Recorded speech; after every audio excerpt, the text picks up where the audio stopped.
America has had enough.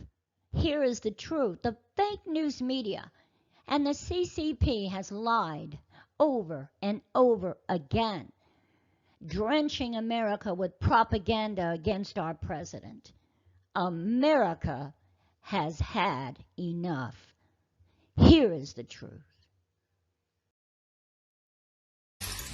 Well, 2019 was a big year for President Trump, from securing the border to foreign policy progress and boosting the economy. But you wouldn't know it by watching mainstream media coverage. The economy actually doesn't look so great. Working people, even in what's meant to be a really hot economy, are struggling. The jobs numbers do indicate some other problems that still remain. The average U.S. worker hasn't seen an increase in their wages. The president has never even pretended to care about good government. The world is a better place without this guy in it. Who, Trump or the Baghdadi? So here to break down the president's unsung accomplishments this year is chairman of the Committee to Defend the President, Ted Harvey. Ted, thank you so much for joining us this morning. We appreciate it. Good morning. Happy New Year. Yes, to you too. And it's been a pretty good year looking back for President Trump and his level of accomplishments. But unfortunately, from the mainstream media at least, we're not hearing a lot about some of these things. And as we put them up, what do you think was the biggest accomplishment for him? Well, I'm shocked that the media is not reporting on how good the president has been doing. But I think probably the most important thing that the American people voted for the president for is his efforts to secure our borders. And if you look at the fight that he has had with the Democrats and with the left to try to secure our borders and all of the legal fights through the courts, I think his ability to change the way we do allow immigrants to come into our country and seek asylum. We have them now because of President Trump.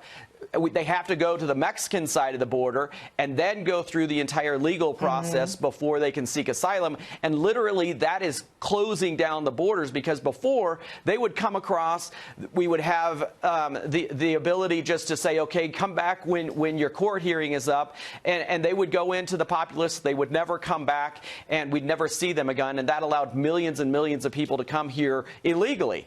And so now that they have to get the asylum courts on the Mexican side of the border, that's bringing it down to a trickle, the amount of immigrants that are coming across. Yeah, it's working as a deterrent. Border crossings now down 70% since May, and that, of course, keeping people safe on both sides of the border, those attempting to get here illegally and those attempting to get here and then head back. Also very dangerous process. What about number two? Well, I think if you look at what the president has done on oil and gas exploration and natural resource exploration, during the Obama administration, he essentially shut down oil and gas exploration on federal lands.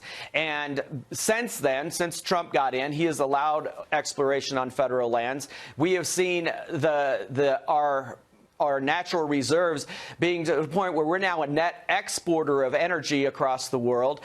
We went from about, it's a pretty big number, 80 quadrillion BTUs being imported, now down to 0.1 quadrillion BTUs being imported. So this president has had an amazing impact on just our energy resources here in the United States. But imagine the jobs that are being created because of that, high-paying jobs in the energy sector as well. Yeah, unemployment at a 50-year low, the median household income at an all-time high. You're talking about trade, the USMCA trade deal, also the U.S.-Japan trade deal, a lot of folks forget about. And apparently the first in the process for the trade deal with China has been or is about to be accomplished. That's right. That's right. But we can't forget what the president has done on judicial appointments as well. The president has appointed about 187 judges, from 2 Supreme Court judges down to appellate judges and circuit court judges.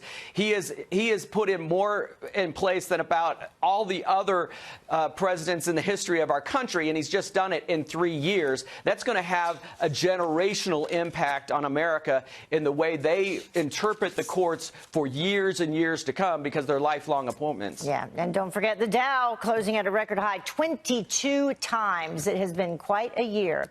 Ted, thank you so These are all things that the Destroy Trump media never reports on because it doesn't fit their narrative. They are singularly focused on one thing, and it's not the truth. It's not evidence. It's not facts. It's about how to tear down this president by any means necessary. Now, that's why they'll never tell you that under President Trump, this is 1 year. Unemployment in America, 17-year low. African-American, Hispanic unemployment have also reached record lows now under 1 year of President Trump. Thank you. Jobless claims are at a 45-year low, and since the election, 2.5 million new jobs have been created, and there are 2 million fewer Americans on food stamps in the country. We have consumer confidence near a 17-year high. Business confidence has now reached levels not seen since President Reagan. And all of that is before the president's historic tax cuts have even started to kick in. 90% of Americans are expected to see bigger paychecks. 3 million more Americans have received bonuses. Oh, and by the way, those bonuses that the Democrats like Nancy Pelosi, they're calling thousands of dollars in bonuses crumbs. It's a crumb if you're a $100 million net wealth person like Nancy Pelosi. Are those crumbs? I don't think that's a crumb. No.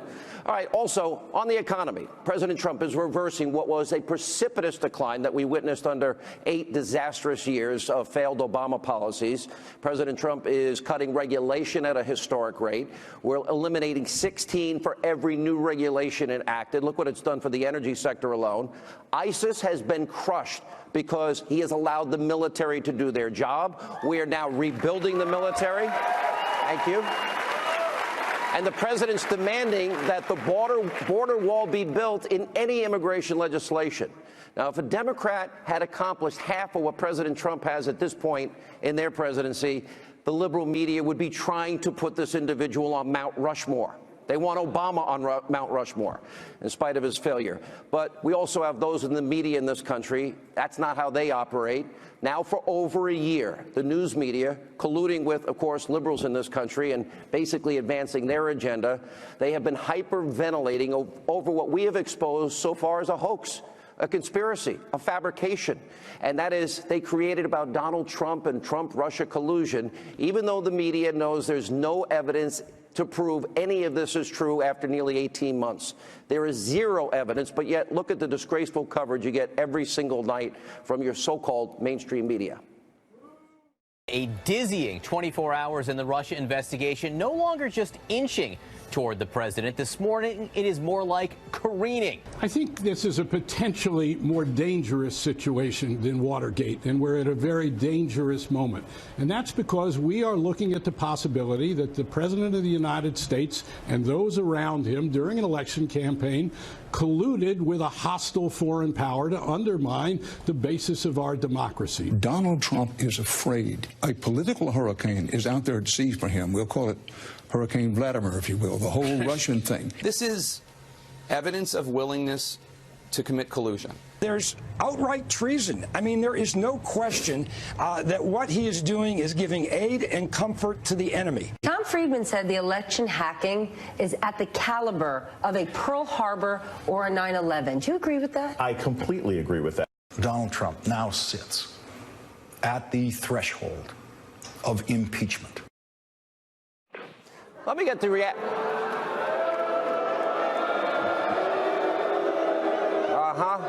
It just shows you the people in the media are nothing but liars and frauds. And by the way, they're really just an extension of the Democratic Party. By the way, speaking of liberal Democrats, they've been in lockstep with the media. And you'll notice they all say the same thing. They parrot each other, their fake, phony talking points in their little bubble. So you've had Democrats, the media, over a year pushing a made-up false narrative about so-called collusion. But now it's all beginning to start boomeranging back, as I predicted at the beginning of this year. Everything the media has accused Donald Trump of and his campaign of doing with Russia is exactly what Hillary Clinton and the DNC and Fusion GPS and Christopher Steele are all guilty of, and people should go to jail and likely will go to jail over all of this. And that is the real Russia collusion story. And unlike the media, let me be very clear to every Democrat on the planet. Donald J. Trump has done more for black Americans in 3 years than the Obama administration.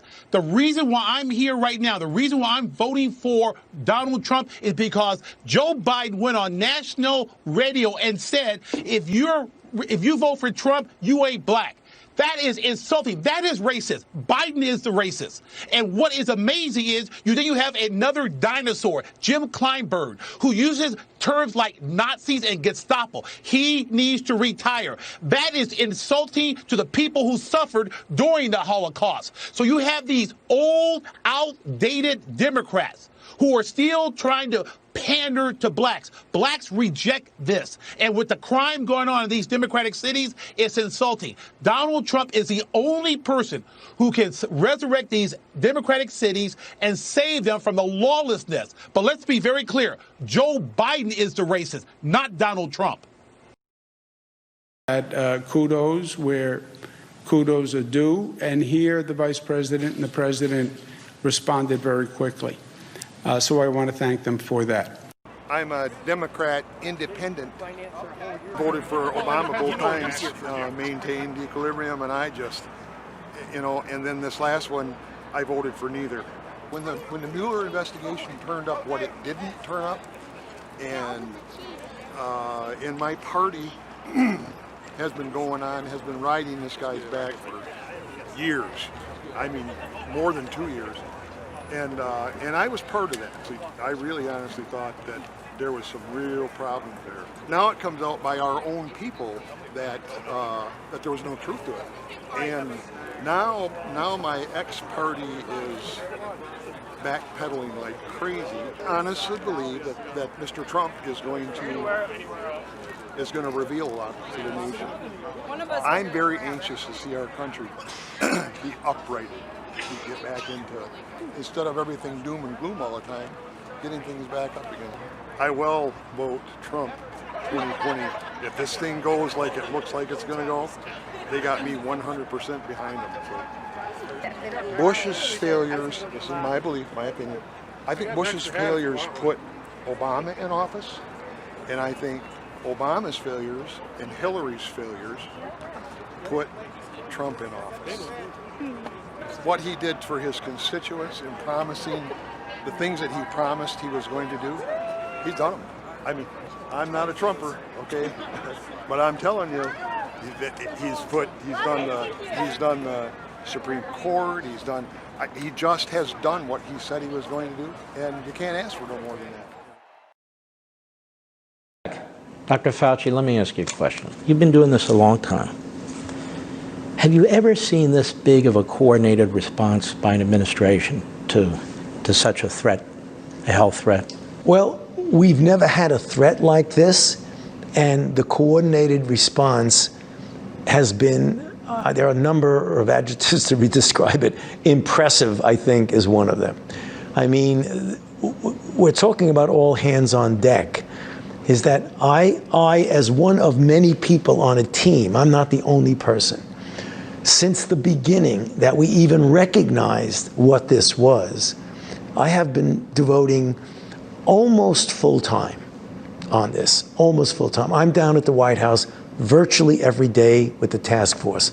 I'm connected by phone throughout the day and into the night. When I say night, I'm talking 12, 1, 2 in the morning. I'm not the only one. There's a whole group of us that are doing that. It's every single day. So I can't imagine that under any circumstances that anybody could be doing more.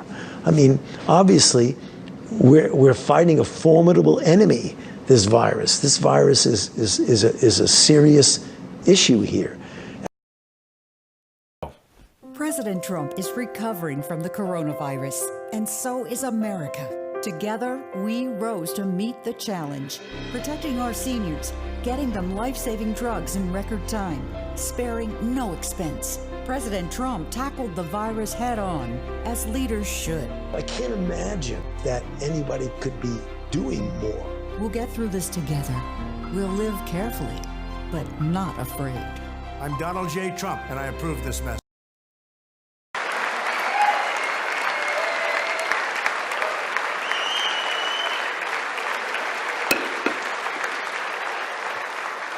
Members of Congress, the President of the United States.